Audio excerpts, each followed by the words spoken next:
Stroud quiets the naysayers at Minicamp. That would be so.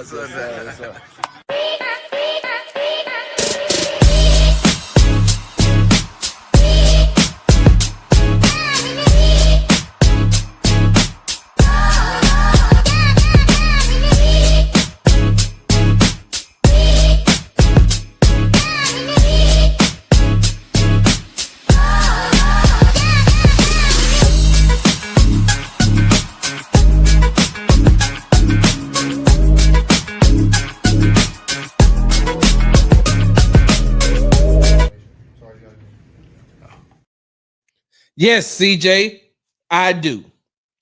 Welcome to the Texans Happy Hour, sponsored by. I love saying that. Y'all got to give me a second. Hey, Alexis, y'all got to give me a second. Welcome to the Texans Happy Hour, sponsored by the Hall Family Estates. Make sure you go to www.hallfamilyestates.com for all of your winery needs. I learned winery. That's what it is. It is a winery. Special shout out to our sponsor, Hall Family Estates, for sponsoring the Texans Happy Hour. Make sure you follow me on the app formerly known as Twitter at Big Sarge Sports with the Z at the end. Follow me on the Tick and the Talk at Big Sarge Media. Make sure you subscribe to the Texans Tailgate Talk podcast, available wherever you get your podcast from, and Texans Tailgate Talk YouTube channel, all one word. And make sure you follow me on Instagram at Big Sarge Sports with the Z at the end, because you know we do everything for the gram. And on tonight, which is, what is today? Today's Tuesday. So on Tuesday night, I want to make sure that I got this right. Y'all give me 1 second. I gotta fumble through the rigmarole because I want to make sure that I got this thing down pat to the All right. So tonight at 7 p.m. Central Time, I will be on the Texans on 3 podcast. 7 p.m. Central Standard Time, I will be on the Texans on 3 podcast. And I want to make sure that I got that name right because I watch them guys. I watch them weekly. They have some good guys over there. They got some guys who really know what they're talking about as far as football is concerned. They got some good guys over there that just know about the culture, period. I got to give a special shout out to my boy Killer Cow, man, because, you know, Killer Cow been down with me. What's up, Queena? 5:30. I was on time. Killer Cow has been supporting me since I was on in the trenches with Indy Kalu over at that radio station. Killer Cow has always been a supporter of me. And then when Indy decided to walk away from the show, and I did as well, he still supported me. So, I really do have a lot of respect for Killer Cow. I haven't met the other two gentlemen, Patton, and I can't think of the other young man's name.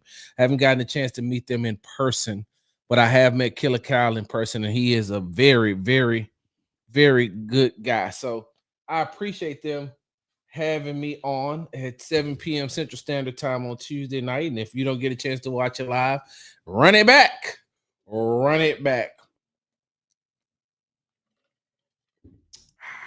That's good. Speaking of running backs, hey, there was a Nick Chubb sighting at the Houston Texans minicamp today. Got a chance to see him out there, to physically lay eyes on him, and got an opportunity to speak with a couple of people about. Oh shoot, I forgot to do this. I got a chance to speak to a couple of people. Had an opportunity to speak to a couple of people about Nick Chubb, and there was nothing but high praise about Nick Chubb. Why didn't I do this? There was nothing but high praise about Nick Chubb, and I don't have this queued up because I had to do a lot of things to prepare just to be able to be on here.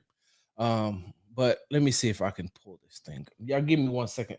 I gotta look at the to find out exactly where it is, because we got some things that we definitely need to talk about, but I don't want to leave you guys out. So that's 1, 2, 3, 4. So that's 4.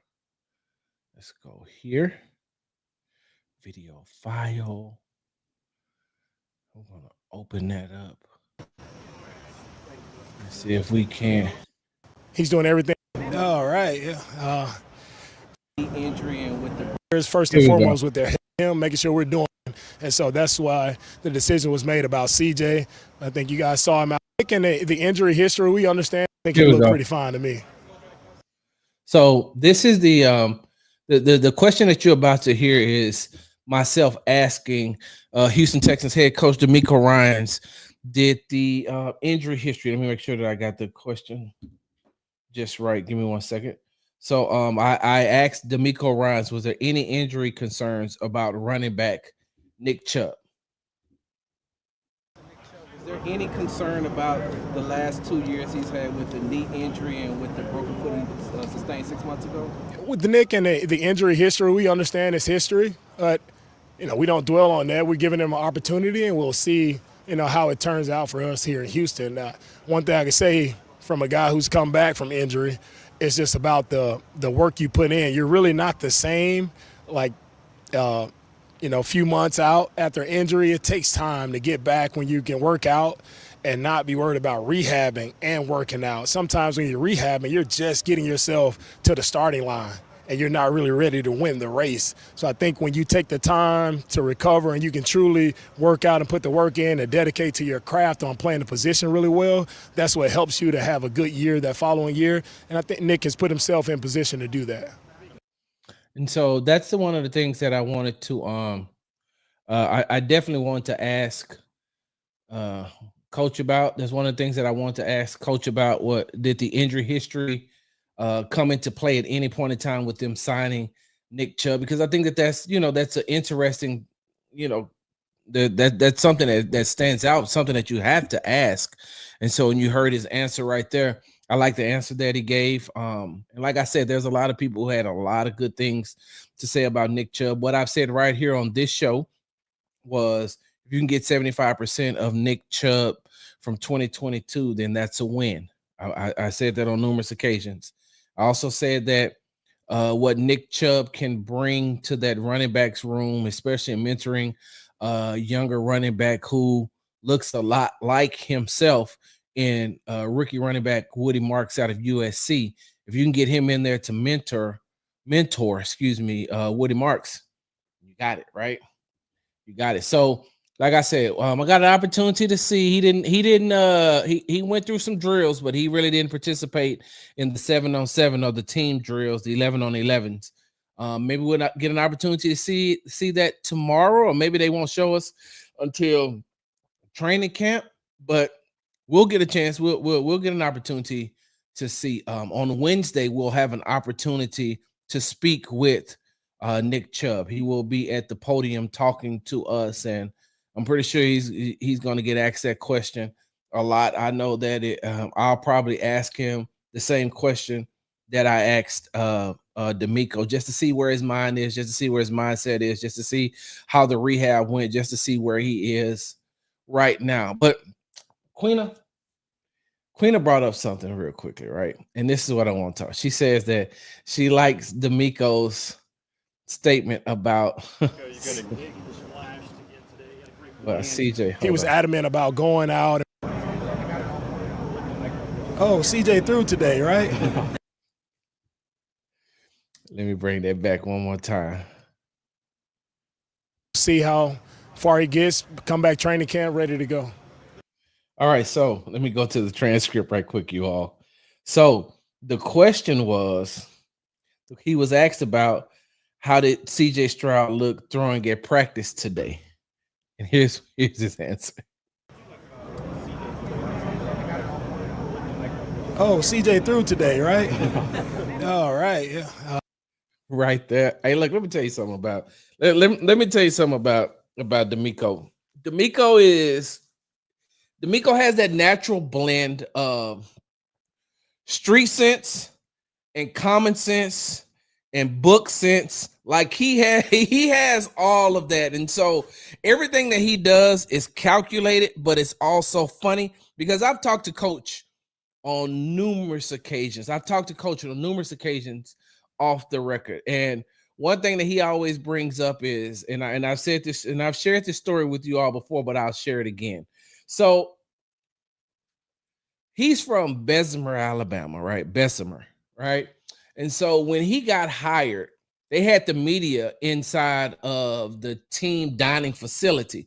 And so we were eating, waiting on the press conference to start. So DeMeco walks in, it's him, Nick, the McNairs, they walk in. And so, of course, everybody flocks over to meet DeMeco, right? Everybody flocks over to meet DeMeco. And, everybody's meeting him, this, that, and the other. So when it's my turn to talk to him, I said, Coach, got a question for you. He said, what's up? I said, who's more famous in Bessemer, Alabama, in your hometown?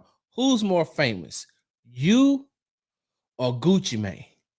And he bust out laughing. Matter of fact, his wife was there too. She said, oh, it's Gucci for sure. And then Coach started laughing, and Coach was like, yeah, I got to give you, Gucci's way more famous than I am.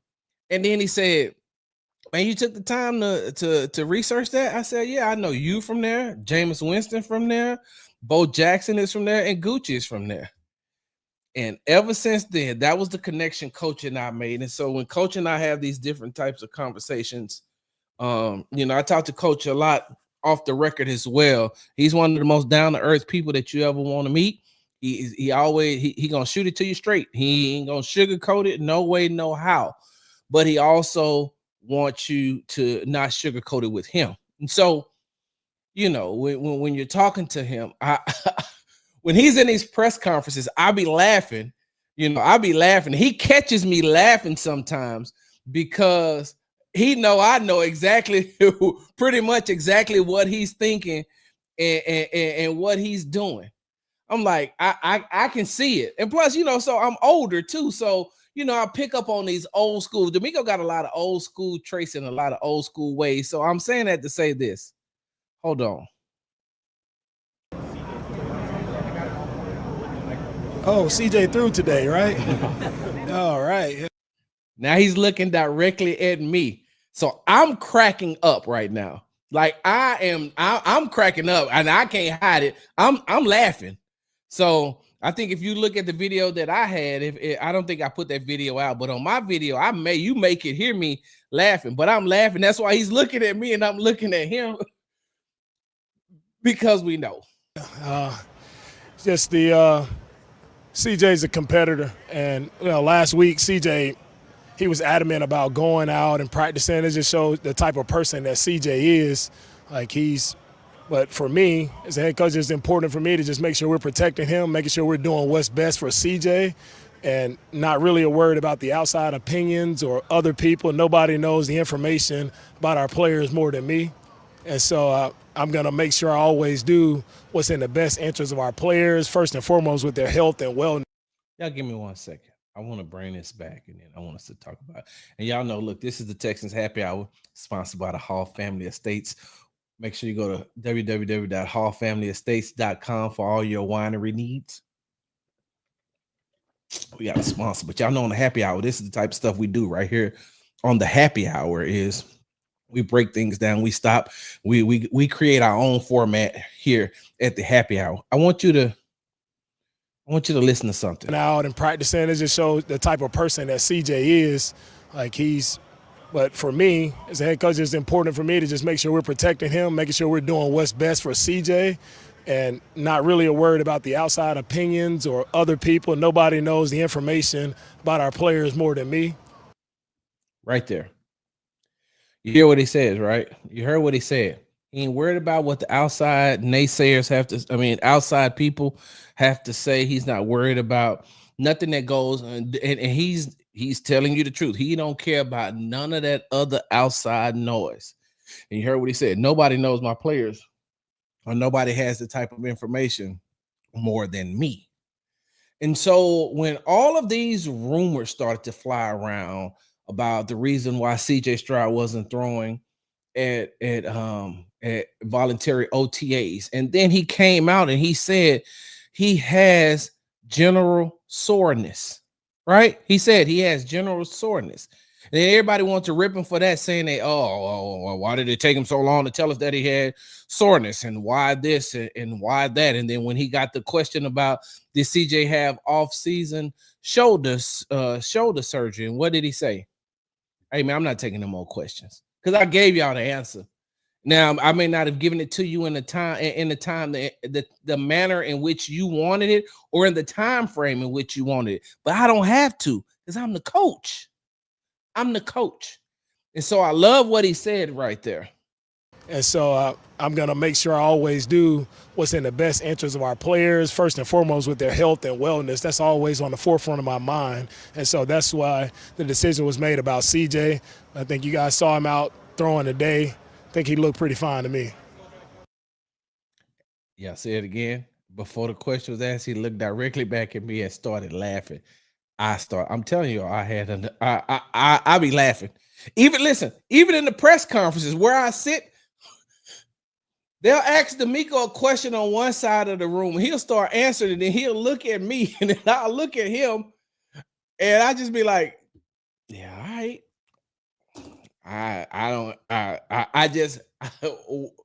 I'll just say this: Coach and I have this funny type of relationship where we laugh a lot.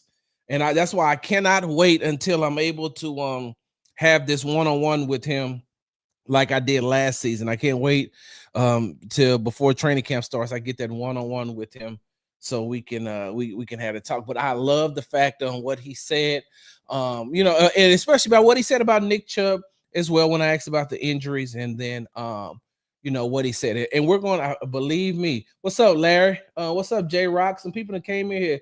What's up, Not Too Complicated? What's up, Brandon? What's up? They call me Mr. Nobody. I think I got everybody so far that's in here. All right, so look, we're going to jump into we're definitely going to get into CJ, and I'm going to pull up the video of CJ answering questions today, and I'm going to tell you all what I saw and what I witnessed out there at Texans mandatory minicamp today. But I want to address something right quick. What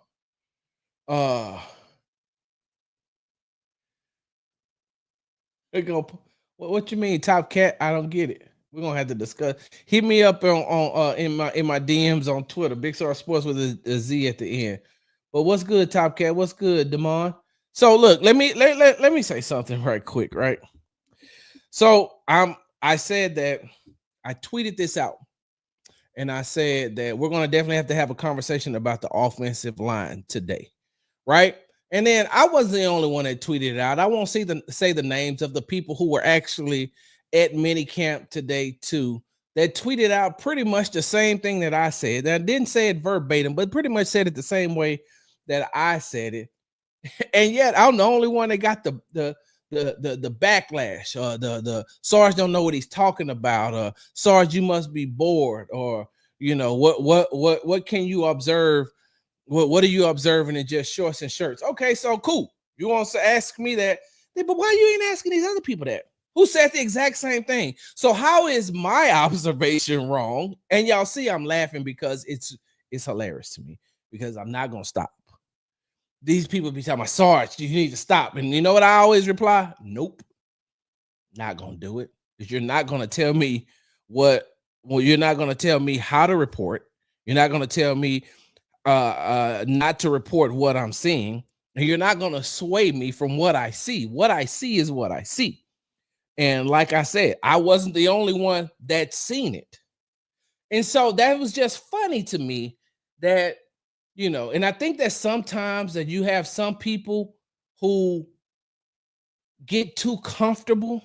They get too comfortable, or they get too close to you.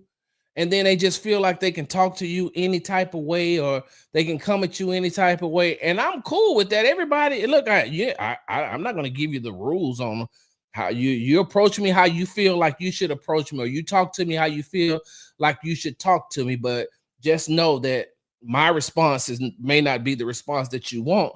But I guess my question is if I said that and you're coming at me, then why you didn't go to these other people who are saying the exact same thing and comment in their comments?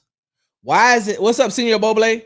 Why is it that what I'm saying is wrong, but the other 4 or 5 people that are saying the same thing is right?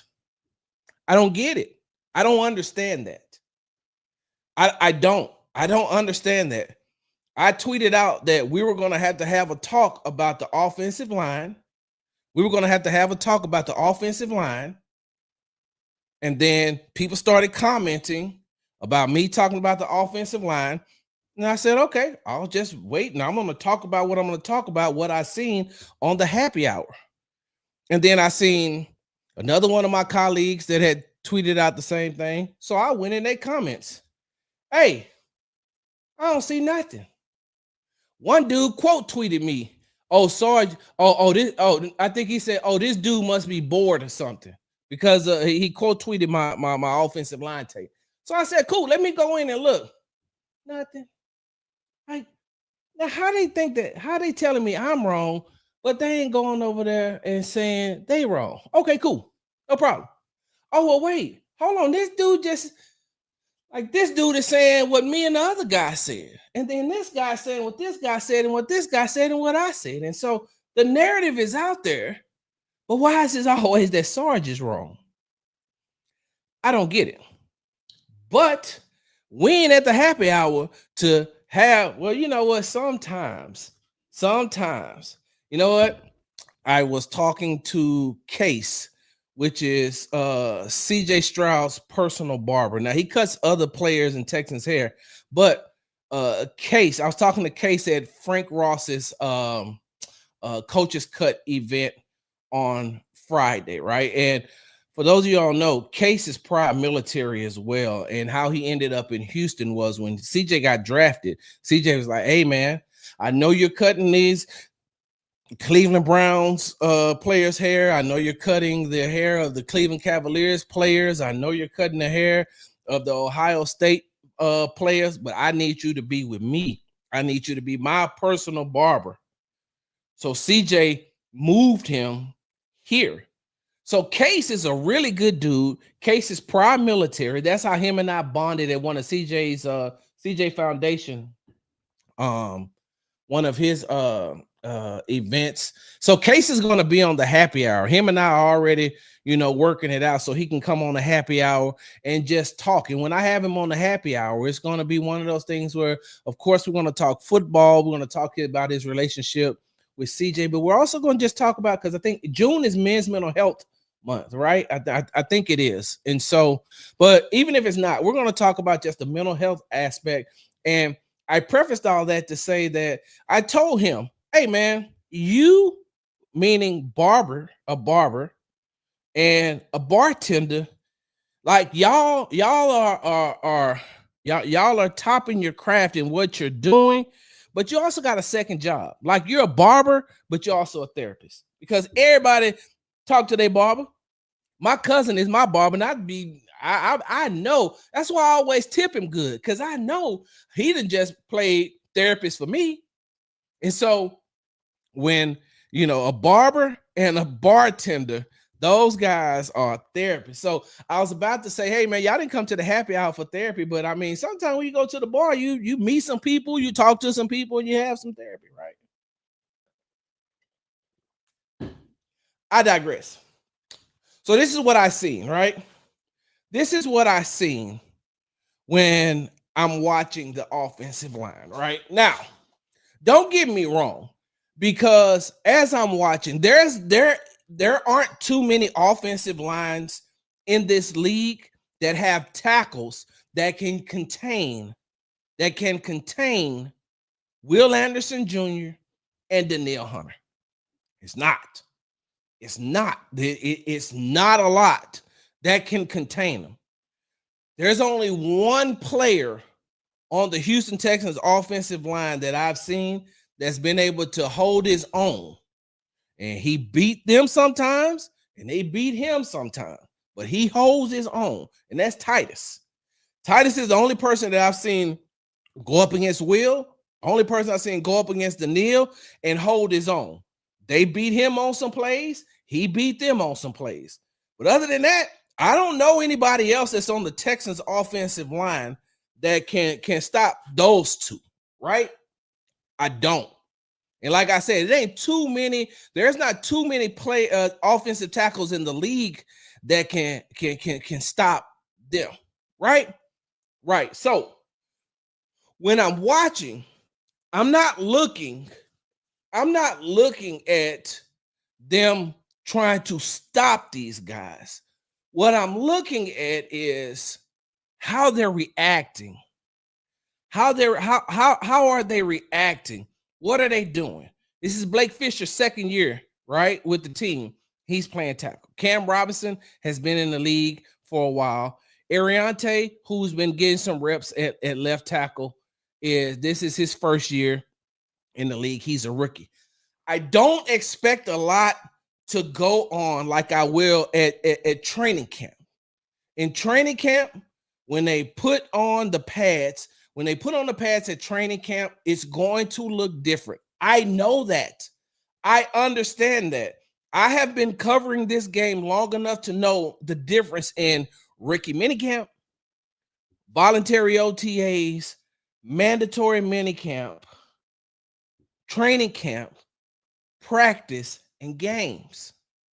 So when I say we have to talk about the offensive line, I'm not talking about from a game time, game speed perspective as far as blocking is concerned, as far as, kickbacks or I'm not talking about that. I'm talking about just watching basic fundamentals. And in basic fundamentals, Will and Daniil just could not be stopped. Now, with that being said, right? With that being said, once again, they're not in pads. I understand that. But there's too many times that Will and Daniil are off the ball and the tackles haven't even come out of their stance. That's fundamentals. It has nothing to do with if you got pads on or not. That don't got nothing to do if you got full pads and a helmet and you're tackling. Nothing. Too many times I watch Will and Daniil off the break and the tackles haven't even moved yet.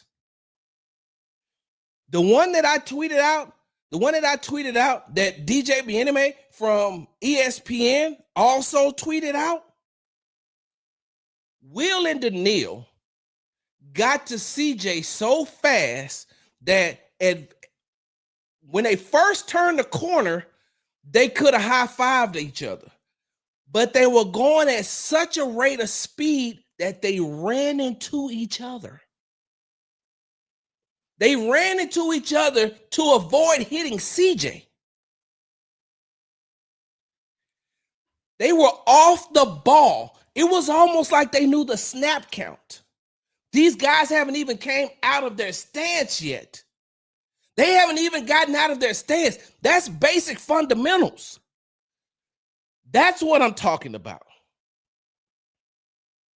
When I said last week that Tommy T was beating the hell out of Lakin Tomlinson, I'm talking about, bam, they get together, hand-to-hand combat, and he's just physically overpowering this guy. That ain't got nothing to do with pads. So when I'm talking about, we got to talk about the offensive line, especially in minicamp, which is what they're going to do tomorrow. That's what I'm talking about. The fundamentals. And I seen it. DJ seen it. Jonathan seen it. 2 or 3 other people seen it. We're all watching the same thing. That's what I'm talking about. I'm not talking about the physicality that's going to heighten once they put on the pads in training camp. I'm just talking about the basic fundamentals. And like I prefaced my statement by saying, there aren't going to be a lot of tackles who are going to be able to stop those two. But when the ball is snapped and you know the snap count, You got to be out of you got to come out of your stance and do something. Hey, what they say on Players Club, Larry? Hey, when they had the fight, hey, did you at least pinch the bill? And look, that's a second year. That's a second year. Blake Fisher. That's a rookie Ariante, right? That was over there at one point, but it was also a veteran in Cam Robinson. These guys have been playing the game long enough to know. These guys have been playing the game long enough to know. Hey, here we go. No, AD, Will and Daniil do not know the snap count. This is in 11 on 11. This is in team drills. This is in team drills where they huddle up.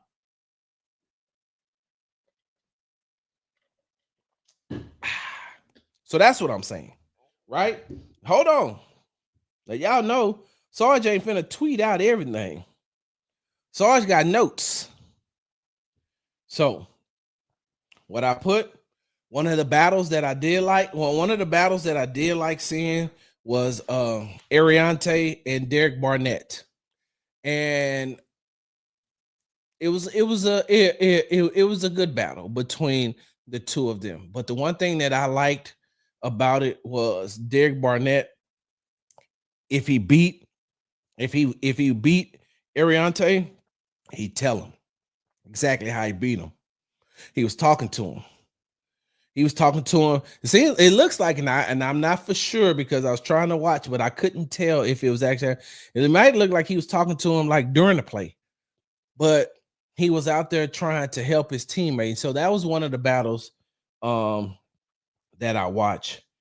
Keontae Hamilton versus Ed Ingram.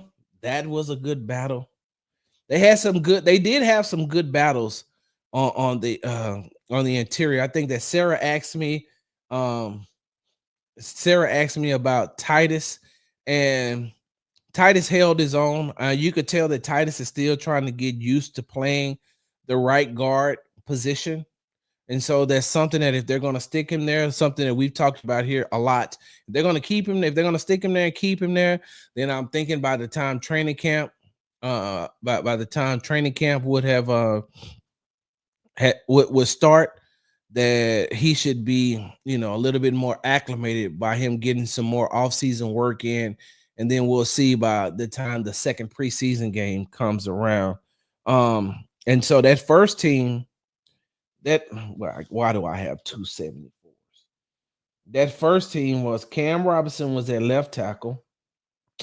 Cam Robinson was at left tackle. Laken Tomlinson was at left guard.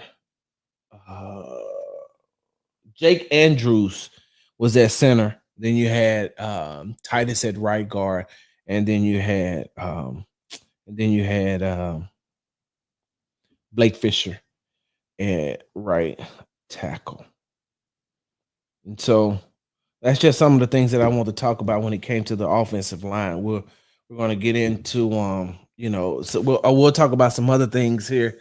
As I am on the time, I think I have to be on that show at 7, so I know I got to be out of here by no later than 6:30. But we will jump into CJ in just a second. I want to spend the majority of the time talking about CJ, but I want to talk about, when I said that we have to talk about the offensive line, that's what I meant.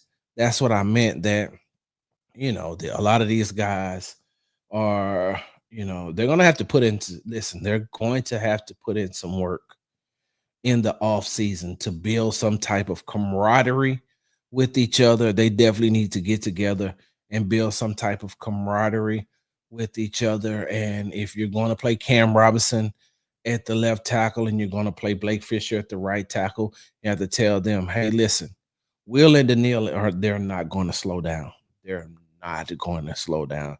And the majority of the time, especially through training camp, that's who you're going to be going against.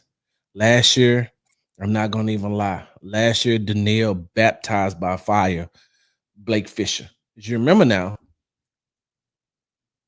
Laramie didn't practice for the majority of training camp because he was coming off of I think he had like a minor surgery to deal with the injury that he had. So you had Blake Fisher playing a lot of left tackle, and Daniil didn't take it easy on him. Daniil did not take it easy on him. And so now you move from trying to stop Daniil to trying to stop Will, who has added so much more to his package, so much more to his package and his array of moves. And yeah, no, we're not in training camp yet, so we're not going to see the everything just yet. And then, like you said, once they put the pads on, things will change. What's up, B Scott? But things will change once they put the pads on. But I'm watching Will work on these different types of moves. I think that was it last week when Matt Burke was talking and we asked about Will, and he said Will pulled out a package that I had never even seen before. I mean, not a package. He said Will pulled out a move. He said Will put out a pass rushing move, and that's when I think I don't know if you all remember, but I tweeted this out. When Will was going to the sideline, he kept screaming out, "Don't effing play with me. Stop effing playing with me. Y'all better stop playing with me." And so, going up against him. So those two guys and Ariante, they're gonna have to work. And it's good. So, and like I said, we're gonna get into CJ in just a second. Oh, wait, hold on. Rich Boy and Brandon. It's Rich Boy, right? Okay, Rich Boy and Brandon. Hey, so let me tell y'all real quickly. Side note. Hey, I said start at the end of 2024. I said going into 2025, I'm not gonna say pause. I'm not gonna say hey yo. I'm not gonna say no Diddy. I'm not gonna say none of that stuff because man, I'm 53 years old. I'm 53 going on 54. I'm not gonna I'm gonna talk how I want to talk, man. I'm gonna say what I want to say, man. And all that stuff actually started on the East Coast. I'm from the South, man. I'm from the South. I'm from Texas. Hey, is that my wife? I missed your text, didn't I? Sorry. Okay, be safe. But no, I don't. I'm not doing the pause thing anymore. I'm not. I ain't saying pause. I ain't saying hey yo. I'm just gonna talk. I can't do it. I like that's a lot of work to have to think about, formulate what I'm on to say without saying pause and all that other stuff. Man, hold up. But um, but getting back to what I was talking about real quick. I was talking to one of the PR guys today, and maybe y'all can drop this in the comment as we move on and talk about CJ in just a second. But I was talking to one of the PR guys today, and him and I were trying to figure out. And I said I'm going to do the research, and I'm gonna text him once I figure it out. What defense in the AFC? Uh, what defense in the AFC is better than the Houston Texans? Like if you had to rank, because I think that the Texans have the best defense in the AFC. But then again, I haven't studied all of the defenses. I'm just going by what I see and what I'm watching. So if y'all know, if y'all could think of another defense that you think might be better in the AFC than the Houston Texans, hey, drop that in the comments so we can talk about it. All right. So hey, I got to do this. Y'all know how we do this. Before I get into everything else, I gotta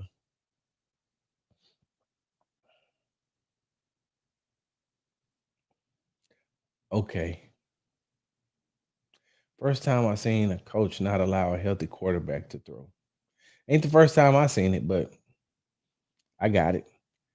And it was voluntary OTAs.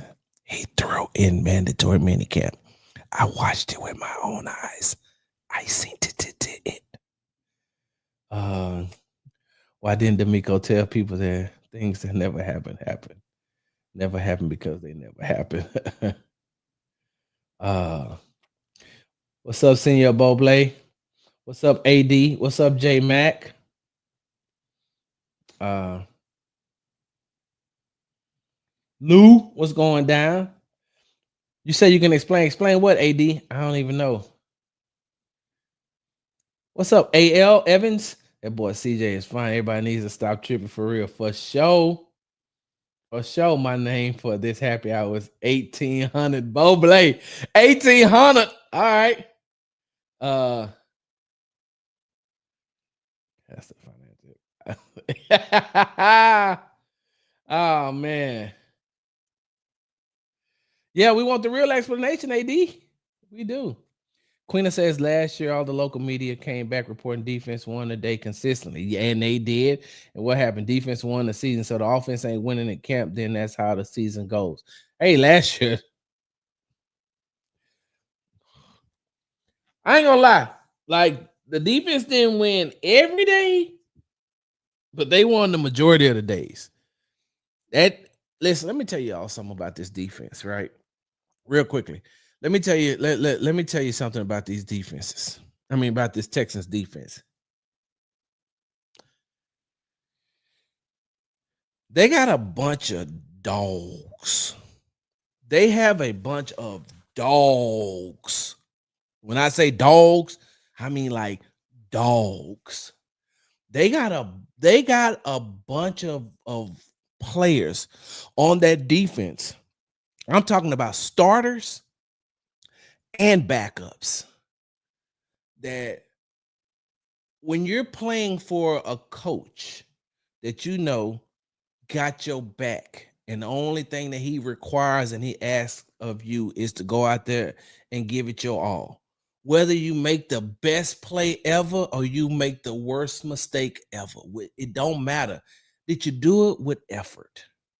See, when we think about swarm, right? When we think about when we think about that acronym swarm, and when everybody, talks about swarm, swarm, swarm, and it's been broken down on numerous occasions, it's been broken down a lot. But what that actually means to DeMeco is, are you giving it your all? That's basically it. Hey, man, are you on every play? Are you giving it your all? Are you going 100 on every play? Did you go 100 when you missed the tackle? Did you go 100 when you caused the fumble? Did you go 100 in this run block? Did you get beat in this pass block? But you still went 100. That's what he means. And so when you look at this defense, that defense has that mentality. And I'm going to tell you, it starts with Azeez. It starts with Azeez, and then it just radiates. It just radiates. What I mean by it just radiates, because Azeez being the middle linebacker, it starts with him, and he got the mentality. Then Daniil got the mentality. And then Tim Settle Jr. got the mentality. Then when Foley Fatukasi come in the game, he got the mentality. And you got Will, who got the mentality. And then you got Derek Stingley Jr., who got the mentality. You got Kamari Lassiter, who got got that mentality. You got Kalen Bullock, who got the mentality. You got CJ Gardner-Johnson, who got that mentality. And when they all, Henry Toa got that mentality. Christian Harris, when he's in the game, got that mentality. So when they're all on one accord, they're very hard to be beat by any offense. You can say what you want to say. Last year, the only team that I seen really just beat the Houston Texans was the Baltimore Ravens. And I can't say that was because of the schedule. I can't say that was because of attrition, because the Baltimore Ravens had played the same schedule in the same time frame as well. But that's that mentality. They are all they so much on one accord. Azeez is now doing the Kamari Lassiter celebration when he makes a big play. I seen that today. I said, oh, okay. All right. Oh, I can't forget Jalen Petrie got that as well. So yeah.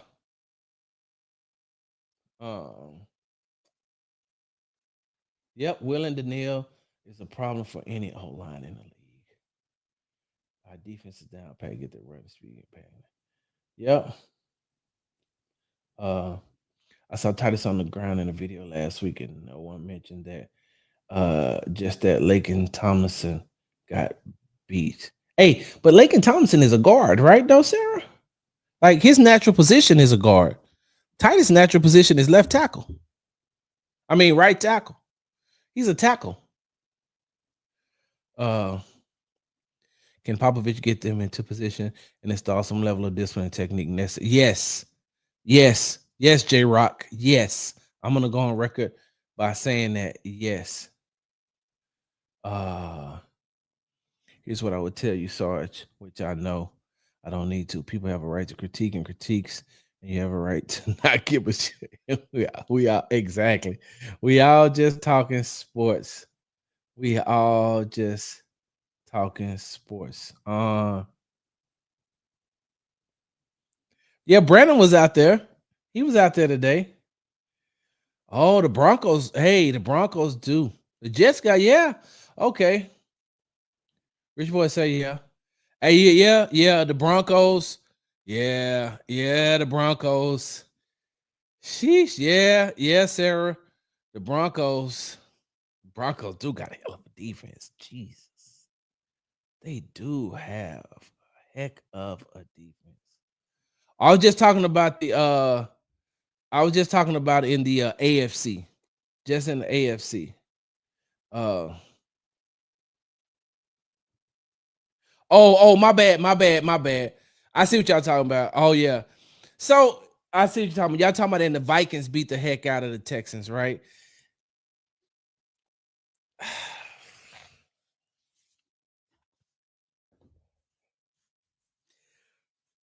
Okay, here goes the take that a lot of people may not like. Right? Here goes the take that a lot of people may not like. Yes, the Texans did lose to the Minnesota Vikings. Yes, the Minnesota Vikings had a very good team. But there was a plethora of mistakes made by the Houston Texans that I felt gave the Minnesota Vikings so many advantages in short field situations, between the turnovers, between the penalties. I mean, it just seemed like the Houston Texans could never find a rhythm. So I don't want to take anything away from the Minnesota Vikings, because the Vikings had a damn good team. And I'm not saying that the Vikings wouldn't have beat the Texans on that Sunday. I'm not saying that. I'm not saying that if the Texans don't make the mistakes that they made, that they still, that they win the game and they don't lose. But the Houston Texans made so many mistakes in that game that you're putting the offense put the defense on their heels a lot, and put them on their heels a lot early. So yeah, I definitely understand. I'm glad you asked. Give me 1 second, Queen, and we're gonna talk about it. What's up, Sarge? Have you heard whether or not if Tunsil was at training camp? No, but I will reach out to somebody. I definitely know 2 people who cover the Washington Commanders, so I will. Yep. What you got, J Rock? What's up, Texas Tangent? All right, so let's get to the big story of the day, though. All right, let's get to the big story of the day. First, let me say this. Shout out to our sponsor, Hall Family Estates Wine Company. Thank you for sponsoring this Texans Happy Hour. Make sure you go to www.hallfamilyestates.com. It's right down there at the bottom. Tell them Sarge sent you. Tell them that you came over. You heard about the Hall Family Estates. Very good wine. You heard about it on the Texans Happy Hour, and I'm pretty sure he ain't give me no discount code, but say, hey, Sarge told me to hit you up. I support him and support the Happy Hour, and I'm pretty sure he'll give you a discount. I'm pretty sure that he'll give you a discount. I'm gonna see if I can't buy a couple of bottles to give away myself to you all. But yeah, so make sure you're following the Hall Family Estates on Instagram, on Facebook, on Twitter. That's our sponsor for the Texas Happy Hour. Now let's go ahead and get down to business. One thing that I like about you all, hold on, let me write this down.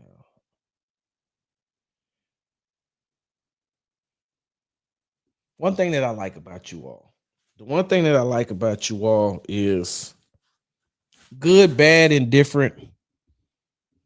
Agree with my takes, disagree with my takes, no matter what. You still here, you still support me, and you still listen to some of the things that I have to say, right? And so there were a lot of people that hit me up when CJ, when they seen the when they seen the post and the video of CJ Stroud throwing a mandatory minicamp on Tuesday. There were a lot of people that hit me up telling me, Sarge, you were right. And I was like, yeah. And so for me, and I'm gonna be honest with you, I tell you all this all the time. It ain't so much as me trying to be right. It's just me trying to get you all the best and the most accurate information that I can. I'll tell you when it's an opinion, and then we can go back and forth about the opinion. But when we're talking about when we're talking about um facts, and when I'm your eyes and your ears to make sure that I give you everything. And like that's what I was trying to say earlier about the offensive line stuff too. I'm not just here to, I'm here to tell you, hey man, this is what I'm seeing, because you all don't have that access out there, not until training camp. And so I was getting hit up a lot, and I was like, I told you all to relax. I told people, hey, relax. CJ isn't hurt. CJ isn't injured. CJ is genuinely hurt. I knew that for a fact. That's why I told you all that. I knew exactly how and why CJ was sore. I knew exactly why. I got that confirmed. It was confirmed. So that's why I was saying, hey man, y'all might want to just, and then I told you all that. And then Aaron Wilson came back and reported the same thing. Hey, CJ was just working out, blase this, blase that. And so that's why I kept harping on, hey man, just relax. Hey, just relax. CJ is going to look, even if CJ didn't throw, I'm going to be honest with you, I didn't know CJ was throwing this week. I'm not going to lie to you and say, oh, I knew CJ was throwing today. I didn't know. There was a lot of people who did not know. The only people that knew was just like what DeMeco said earlier. His coach knew that he was going to throw. So I had no clue that he was going to throw. But when he threw, I'm just out there like, all right. And then we're gonna hop into to CJ's press conference real quick. And I put out something early on social media when CJ was like, basically said, yeah, I was throwing, but I just wasn't, y'all didn't get a chance to see me. I said that exact same thing. Remember, I said, hey, what if CJ is throwing? Just the media isn't allowed to see it. What if on those off days when the media isn't around, CJ is out there throwing? That's exactly what I said. Hey, man, you ever thought about this? You ever thought about CJ could be throwing? So here we go. Let's hop into some of this stuff CJ had to say today. Very grateful to be back out on the field. I'm a little rusty, made some throws, missed some throws, but just very grateful to be out there with the guys and have a time to, compete before we go a couple days away until camp. So I'm very excited to be back, but, just iron sharpen iron, trying to talk a little smack, but it was great. CJ, how much of the general soreness was due to your off-season workout program? A little bit, just I took this offseason very serious on just working hard, trying to get my body right. So I was here like pretty early with Clint, our strength guy. So I've been working really hard on getting my body right, losing body fat, trying to be faster, stronger.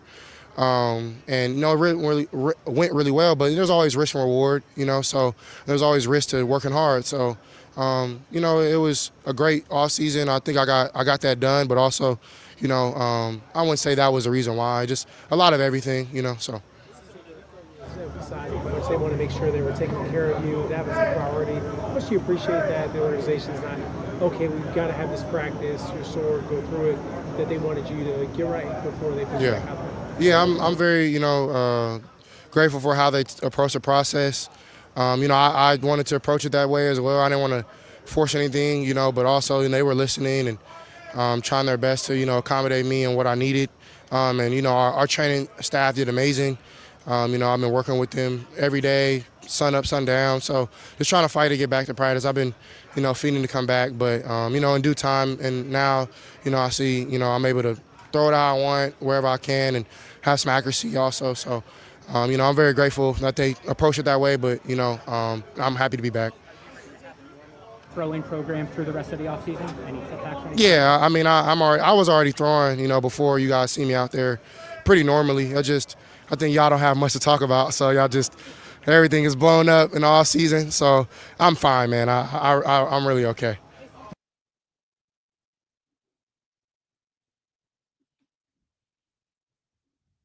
We're going to continue that in just a second. We're definitely going to continue that in just a second. But did you hear the things that he said? Did you hear the things that he said? Did you hear what came out of his mouth? Did you hear what he said about throwing? You guys just didn't get a chance to see it. I was throwing normal. You guys just didn't get a chance to see it. That's what he said. Hey, I'm working. I've been working. I got here early. What he means by he got here early, meaning that he got to the facility, the training. He got to NRG earlier than they were supposed to report, and he put in the work. And, as we go on, we're going to hear him talking about him, reaching his, breaking a lot of personal records, by working out, beating a lot of his personal records, as he's ramping up, getting ready for training camp. And so if you've ever, if you've ever worked out and then you stop working out and then you start working out again, but then you hop back in and then you say, okay, so I'm going to do more. I need to get back to working out. I need to do this, that, and the other. And then as you increase, let's just say on you're benching, right? And so, you used to could bench 205, but you want to reach 225, right? But that it's been a couple of, it's been a couple of months since the last time you worked out, or a couple of weeks. So you go in there and you try to ramp yourself back up. But as you're increasing that weight and your body isn't used to that type of weight, you may not feel it that same day, but that next day, you're going to feel it. I'm going to say this. Yeah, personally, like I'm not a runner. I've never been like a runner. The only running that I would like to do is in short form, like basketball, football. I didn't even run track. Basketball, football. When I got into the military, they were like, hey, you got to run. And I was like, what do you mean run? I like run long distance. And I was like, wait a minute, hold on. What type of long distance? Oh yeah, we're running 5 to 7 miles 3 days a week, because you got to pass a PT test and you got to run 2 miles in under this certain time. But we run about 5 to 7 miles per day. Not per day, 3 times a week. So yeah, and I'm saying to myself, I can't even think of the last time I ran a mile. But I knew I had to get myself together. So when I started doing that, I was sore as I don't know what. My legs was hurting. Appreciate that, J-Rock. My legs was hurting. But by the same token, you got to push through the soreness. And once you push through the soreness, it'll be better. So I preface that to say this, that, that's exactly how I feel what CJ Stroud did. CJ Stroud, wanted to get better. He changed up his workout regimen.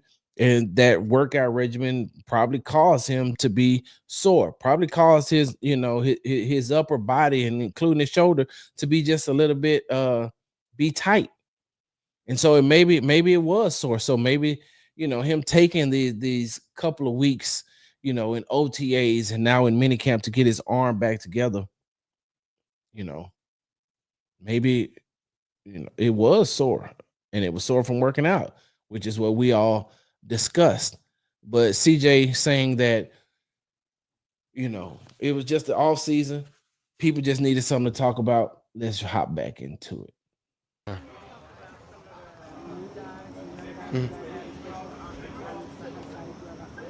Yeah, as you see, Hig today looked great. Jay No came in really fired up. Some guys on defense, doing really well. So, all the young guys, are doing a great job, asking questions. I always try to be there for them, just because I was a rookie 2 years ago. I understand how hard it is, how much time, how much effort you have to put in. So, I try to be a leading hand for them. And I thought they've done a great job, though. I think Luke has done a great job, Woody, and they're all doing really well. So, proud of them. CJ, what excites you most about what Nick Chubb could bring, if healthy, to his backfield? Yeah, he's a great player. I met him today for the first time, and I told him, man, I've been respecting his game since he was in college, and I think he's a great back, and I think he'll do some great things for us, and I'm excited to have him as a teammate. So, I actually didn't recognize him when I walked in. He's very quiet, so it was. I was like, "Dang, what's up, Nick?" I kind of got nervous because he been a baller since I've been a kid. So, but I'm very excited to have him.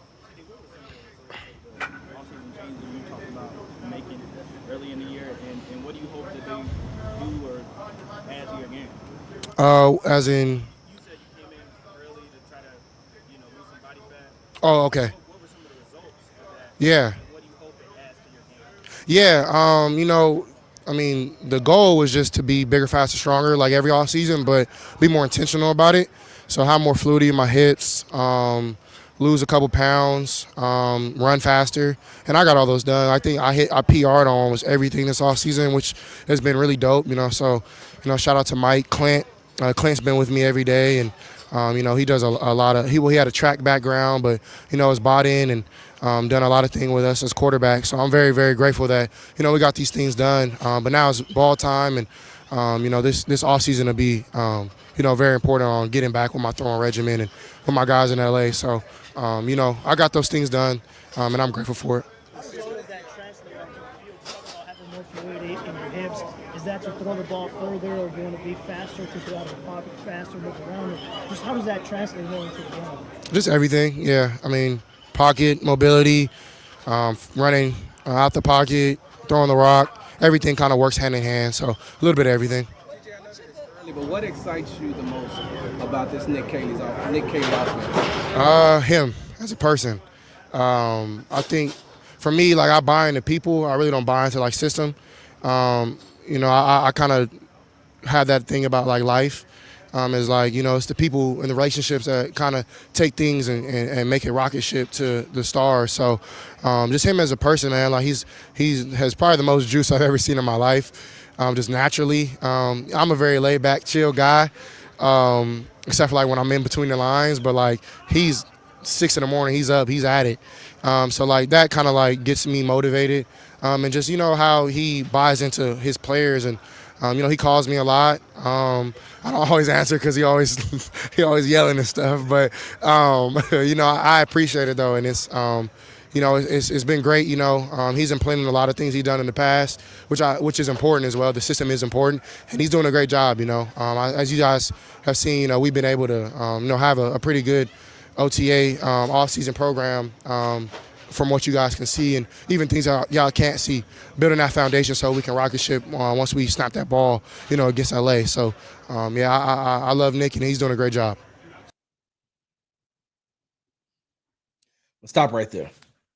So look, and you can look at. Hey, listen, they got the rest of the video on the rest of the videos on YouTube on the Houston Texans channel. And I stopped it right there because y'all heard CJ. we reported on it. You've seen your timelines flooded with, CJ Stroud's throwing today, CJ Stroud's throwing today. And the last question that CJ just answered was the question that I asked him about Nick Caley's offense. And you could just hear how excited he was about Nick Caley. Cool. He goes on to talk about Nick Caley being in New England. He talks about Nick Caley in LA and, working with the different quarterbacks and the coaches or whatever the case may be. Like I said, you can, go and watch that. Now let's get down to what I seen today. Hey, look, let me tell you all something. There's a difference in, just you ever like I'm not gonna even lie. Sometimes CJ makes hard things just look regular. Now, there was some rust out there. Don't get me wrong. CJ was kind of rusty, but on some of those plays, CJ made hard plays look easy. You all have been seeing the clip that's been going around with the one-handed catch of Jaden Higgins. Go back, watch that play, and watch where CJ places the ball. That is not an easy throw. That is not an easy throw to make. CJ threaded the needle. Christian Kirk ran a beautiful route. And by the time Christian Kirk came out of his route, the ball was already coming, right? The ball was already coming his way because CJ had already anticipated and knew exactly what Kirk was going to do. So he had already released the ball. And I think because they still need to work on connecting with each other. I don't think that he thought that it was going to. Hey, Patton, I'm coming in a second. I don't think that Christian Kirk thought that the ball was going to be there because he ain't used to really being with CJ, and the ball got on his body so quick that he dropped the ball. Like he turned, came out the route, and the ball was right there. Bam, and he dropped it. But the way that CJ placed it, like if CJ wouldn't have thrown the ball when he threw it, it would have been an interception. It definitely would have been an interception. Now, there's some plays. Nico broke off the line, got in between the cornerback and the safety, came across, was wide open. CJ overthrew him. CJ threw the ball too high. He couldn't get it. There was another play where CJ had a wide receiver open, but instead of trying to make the throw, he just dumped it down. And I was like, yeah, I think CJ could make that throw, but maybe he thought that he couldn't make that throw. So don't get me wrong. I'm not saying that CJ Stroud is in mid-season form already, but even just his ramping up makes it look, he made it look good. He made it look really, really good today. I really want to see what him and Higgins and Christian Kirk are going to be able to do together. But, like I said, CJ was rusty, but then again, CJ was out there and he didn't look like anything was wrong with him. And so now a lot of these people can calm down and the sky isn't falling. And now I'm pretty sure that the narrative is going to switch from, why CJ wasn't throwing to, well, why did they wait so late to let him throw? There's always going to be something. The sky is always going to be falling. I'm going to tell you that right now. But let me hop into some more of these notes. I have an exclusive interview coming out with Kalen Bullock that I'm going to upload to the Texans Tailgate Talk YouTube page. Make sure you subscribe. But I did a one-on-one with Kalen, got some very good information about going into year 2. We talked about, of course, him and Kamari, but the things that Derek Stingley has said about him. We talked about the USC Texans. We talked about Woody Marks. We talked about Jalen Smith. We just talked about him as a whole. And then you make sure, because at the end of it, so, okay, I'm going to tell y'all got to stay to the end because you got to hear what he says. So before Coach came to the podium, we were inside the bubble. So Coach comes through the door, and as he comes through the door, grabs him a Gatorade. Sitting to his left, Kalen and Kamari are sitting right next to each other, right? And so Kalen looks at coach. Coach looks at him and says, I told you it was going to happen, didn't I? I told you it didn't I tell you it was going to happen? And Kalen said, you said it. Kamari said, he told you to play before what was about to happen, right? Mind you now, coach ain't no coach DeMeco ain't nowhere near, like he's by the offense, but he ain't by the offense, right? So, and what he was talking about was Kalen dropped the interception. And the break that he made on the ball, he made the break, and I think the ball hit his hands, and then he dropped it. But one of the reasons why he was in position to do that was because DeMeco had told him the play prior, hey, if this happens, then this is what's going to happen. And so you can see him, you can see Kamari, and I'm talking about DeMeco, Kamari, and Kalen all talking about that, laughing. So at the end of the video, you'll hear me ask him about him and coach talking about it, and then you'll hear why he dropped the interception. Couple of other notes. Stroud had a very good pass that he threaded the needle to Xavier Hutchinson. EJ Speed continues to impress me, and he impresses me a lot. EJ Speed impresses me a lot. I'm gonna be honest with you, and I know it's just shorts and helmet, but he impresses me a lot. And then CJ Garner-Johnson was on the field today, but he was mostly running with like the back end of the second team and a lot of the third teams. And I think they just had him on the field just to get him acclimated to learning the defensive plays and the defensive calls. I got a video that I need to put out, but that's just part of my notes. I talked about EJ Speed and talked about CJ Garner, but CJ looked good today. CJ Stroud looked good today. I'm glad CJ got a chance to throw. We'll have an opportunity to speak with Nick Chubb on Wednesday. Before I go, I tweeted out today that I seen a play that Nick Caley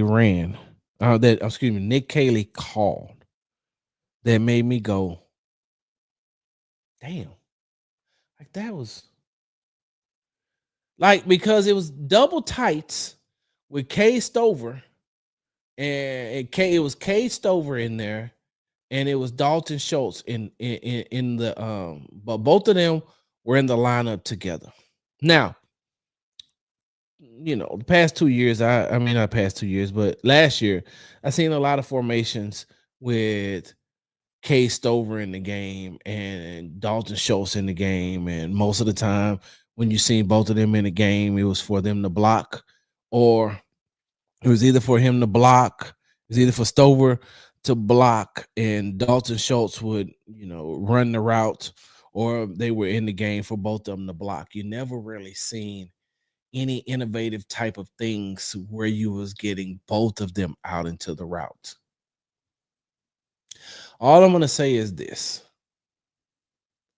When I looked at that play, and when they ran that play, I was like, okay. And the funny part about it was they had K Stover on the right side, and they had Dalton Schultz on the left side. And then they put Dalton in motion. And when they put Dalton in motion, by the time he reached Cade, the ball was being snapped. And so when he's coming out, he's coming out, and the ball is being snapped. And once the ball is snapped, I'm not Brandon. Once the ball is being snapped, the route concept from Dalton and the route concept that Cade ran, I said, Oh, well, that's different. And I'm pretty sure it's going to be that way, especially coming from, Nick Caley's background as a tight ends coach. But that wasn't regular tight end. Those weren't regular tight end routes that they ran. I'm going to be honest with you. At least let me say it like this. The end result, it may have looked like they were about to run regular routes, but the way that they ran the routes, I said, oh, that's interesting. That's why I tweeted out, I'm not going to tell the play, but that was interesting. So I'm really interested in seeing what Nick Caley's offense is going to look like once we get into training camp and once they start doing the majority of the installs. Jalen Noel didn't practice today. Hold on for a second, y'all. Give me 1 second. Give me a second. Okay, yeah. Jalen didn't practice today. There was a Sheldon Rankins sighting. Seen him out there. But he didn't he didn't practice today. DeMeco Autry didn't practice today. They were on the backfield working out. Christian Harris was on the backfield working out. Braxton Berrios was on the backfield working out. And so I don't know. Christian, I didn't see Jalen practicing the last OTA that we were allowed to be at last week either. And so I don't know if there's just a little nagging injury going on with him. So what you're saying, Sarge, is the season's not over already? Not yet. Not yet. One more thing before I go, y'all. I've got to get to this. Hold on. Talk about your relationship with control, and I think we'll do that. We're working on that now. So off season, and they've done a great job of getting passionate, and those things are bound to happen. It's not about it. Just too much. Is that something that you want under this new system? How much you can control? Do you want more of that at the offense? How much is too much? Is that something that you want under this new system? Yeah, that'll be between me and Kels, and that was something that I did want, and I'm gotten that now. So, but that takes ownership. We've been able to watch a lot of Brady, and there was clips back in like 2003 or 4 when him and Josh McDaniels, first started, and so like it took him time to master it. So it'll take time for me to master it fully, but I am buying into it and trying my best to be as great as I can at it. So, it's something that I wanted and I'm getting.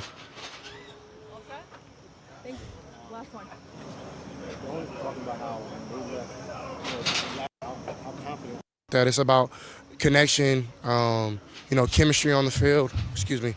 And I think that stuff would take care of itself. We don't got to worry about the playoffs right now. You got to get there first, and that's about building calluses and foundation right now. So, but those guys have brought that tenacity and that mindset, knowing that the work you put in now will show up back then. So, but our goal is, to build a foundation, OTAs, vet minicamp now, and in this off-season program. It's 40 days away, and to take off at training camp and make sure that we're rolling. All right, y'all. Thank you. I am buying into it and want under this new system to be.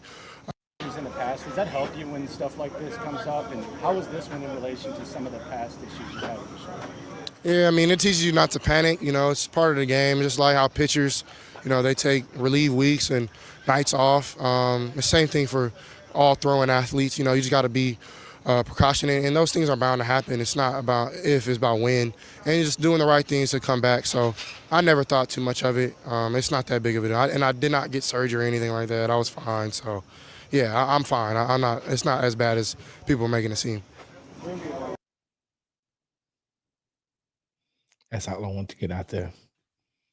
That's how I wanted to end this show. You heard what he said, right? I did not have shoulder surgery. I did not have shoulder surgery. It's not as bad as people were making it seem. See, that's why y'all got to listen to Big Sarge. That's why you got to subscribe to the Texans Tailgate Talk podcast and YouTube page, all one word. That's why you got to come to the Texans Tailgate Talk Live. That's why you got to go to Texans Happy Hour, sponsored by the Hall Family Estates. But this is why you come here, and this is why I get so passionate about what I do. I'm passionate about what I do because I ain't gonna never come here. Let me tell y'all something, man. Those for what's up, HD Travel? What's going on? So for the and I got to get up out here. I'm about, hey, y'all make sure that y'all are on Texas on 3 podcast. I'm about to be ready. I'm about to be on there in about 10 minutes. But let me tell y'all something. Let me tell y'all why I'm so passionate about this stuff. And what I mean by this stuff. Let me tell you why I'm so passionate about this. Doing what I do. Cause I put it like this. I was once on the other side, right? I was once on the other side, not part of the media, period, right? I wasn't part of the media, period. So I had to depend on people who were in attendance in the building at the place. They had to be the eyes and the ears for me, right? I know I'm gonna get a lot of criticism about what I'm about to say, but I'm cool with that. Like I'm okay with it. Believe me, I'm okay with it. But I'm a Dallas Cowboys fan. I don't cover the Dallas Cowboys. So as a fan, I gotta wait for everybody who covers the Dallas Cowboys to tell me what's going on. Now I can reach out to a couple of people that are inside the building because of the connections that I've made as far as being media. For the most part, if I want to know what's going on with Micah Parsons, if I want to know what's going on with CeeDee Lamb, if I want to know what's going on with George Pickens, if I want to know what's going on with DeMario Overshown, I gotta depend on other people, right? And so I know that I'm depending on other people and I'm listening to what they're saying and I'm taking their word as okay, so this is how it is, this and another. So one of the reasons why one of the reasons why I'm so passionate about this, and one of the reasons why I give my all in, because I don't want nobody to bullshit me, so I'm not gonna bullshit you. I don't listen. Don't excuse my language, hand over heart, but don't bullshit me. Either you know it or you don't know it. That's cool. Okay, I'm cool with that. Either you know it or you don't know it. And then if you want to have a conversation involving our opinions, I am fine with having a conversation about opinions. Just don't BS me. I can't keep cussing y'all because I've become a better Christian this year, and that's why I can't keep cussing. But don't BS me. Don't BS me. I don't. So that's why when I'm covering the Rockets, that's why when I'm covering the Texans, and when I come on and anytime that I tweet something, I ain't trying to BS you. Anytime I cut on this microphone, cut on this camera, and I talk with you all and you talk back to me, I'm not BSing you because I wouldn't want nobody to BS me. So I'm not trying to, I don't do that's people. This is why I don't, I'm not here for clickbait. I don't get paid by the click. I don't get paid by the click. I don't get paid by the like. I don't get paid by the retweet. I don't get paid by the view. I don't get paid like that. I don't. So with that being said, I don't have to come on here and, try to, what do I always say? Those who can't create content creates confusion. I can create content. You're going to see that after Wednesday, once minicamp is done and they got that long period of time before training camp starts, I want you all to pay attention to who's creating content and who's creating confusion. I'm going to give y'all content probably 2 times a day, except for when I'm on a vacation with my wife. And even then, I may just dig in my duffel bag and drop something to you all. But I ain't trying to BS you because I don't want to be BS'd. And so I take this thing. That's why I'm so passionate about it. That's why I work so hard at it. And that's why I try to be and do everything that I can, because I want to be able to give it back to you all like I want it received. Does that make sense? Like, I don't know if that makes sense or not. I want you all. I treat you all how I would want to be treated if the roles was reversed. If you all were Big Sarge and I was the Texans fans, and you all had the access, and you all talked to the players, and you all talked to the coaches, and you all talked to the owners, I would want you to report it or tell it to me like I tell it to y'all.